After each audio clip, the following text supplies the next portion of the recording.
Dito lang sa bakery na ito sa Imus Palengke, pwede mo matikman ang kakaibang tinapay na tinatawag nilang bonete na lalong sumasarap kapag nilagyan ng margarine sa ibabaw tapos tagdos lang ang bawat isa. Halos non-stop yung nabili nito kasabay ng masarap at palaging bagong lutong pandesal. Ano po yung bonete, ma'am? Ito po, yung ganito po siya. Ayan. Magkano po isang ganyan? 2 pesos po. Sige, ma'am, pahingi ako ng 5. Okay po. Yung pandesal, magkano po? Same price lang po, 2 pesos din po. Sige, pahingi ako ng 2 nan, ma'am. Okay po. Ayan. Ma'am, anong oras kayo nagbubukas dito? Nagbubukas po kami mga 4 pa lang po, mga 4:30. Nag-aayos na po, tapos 5 po, yun, may mga luto na po. Ayan. Tapos ito, ano to, ma'am? Ano rin? Pandesal din po siya na balot naman po. Ayan. Matagal na kayo, ma'am. Opo, matagal na po.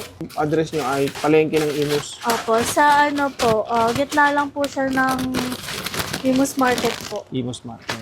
Sige, ma'am, patikim na ako ng bonete. Okay po. Pwede makita, ma'am. Sige po. Malapitan, isa lang. Ayan. May lalagyan po ng butter. Sige po. Ayan. Ngayon lang ako nakakita ng bonete. Ayan.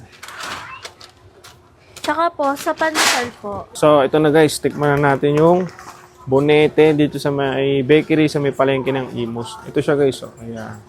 Tikman natin.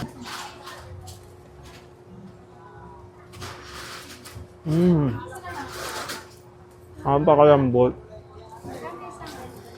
May margarine sa ibabaw. Ang sarap. Ang sarap na ito isaw-saw sa kape. Ang sarap ng bonete nila sa kape siguro. 2 piso lang, no? Ang sarap ng bonete nila. Kahit walang palaman. Ito yung pandesal. Marami ring nabili.